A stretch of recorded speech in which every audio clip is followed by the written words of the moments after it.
Well, I love open world games, and whether it's driving around, blowing shit up with friend, or just generally causing untold mayhem and carnage, open world games are sure a fun fucking time. And that includes looking for weed in Skyrim. But in all due seriousness, open world games give you a lot of freedom, and sometimes it's what you choose to do with that freedom that gives you the most amazing experiences. Now, games are chock full nowadays with tooltips and fucking go here's and go there's and benefits generally to apply.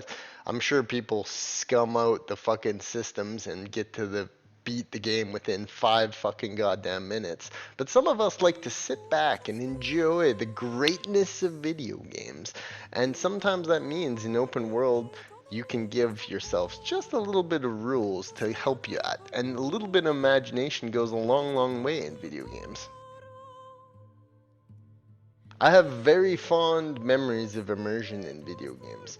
That special feeling that breaks you away from the reality of real life and allows you to make decisions in an epic video game world. And what a great worlds that people have created in this world.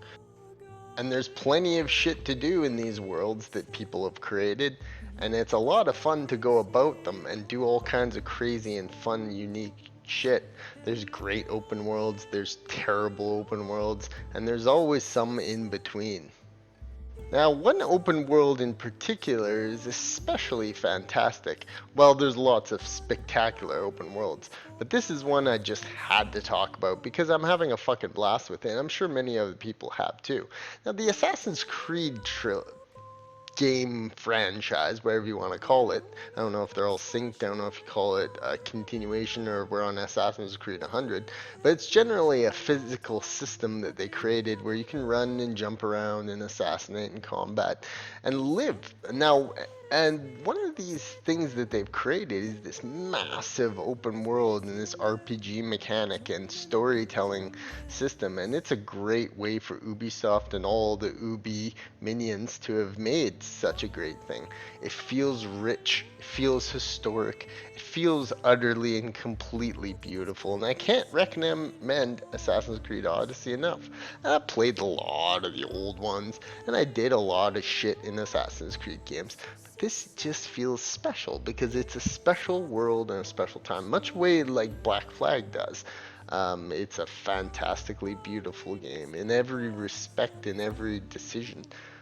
So it makes me really, really deep down want to explore the game to its absolute and utter fullest. Now, to get the most out of your open worlds, you want to do what's referred to as living within Skyrim rules. This is a system I developed while playing Skyrim that gives me the full and in-depth way to explore open worlds without being a little fucking bastard and getting away and being all quick to beat everything and move on to the next experience. Now, Skyrim rules are as follows. Basically, what you want to do is stay away from any unnecessary fast travel in an unrealistic way, so that you have to literally go from point A to point B realistically with your character.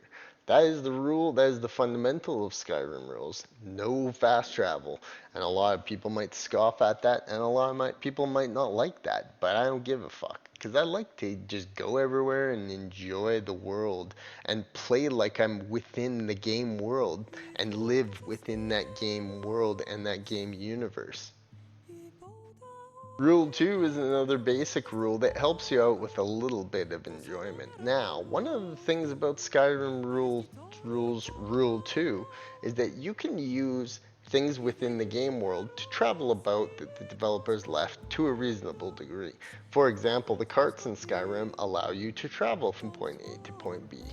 And in Assassin's Creed Odyssey, using the ship and transporting the ship to yourself is another great way to break up some of that monotony. But remember, your general objective with Skyrim rules, number one, first and foremost, is to give yourself that ability to not cheap out any easy systems that are left within the game.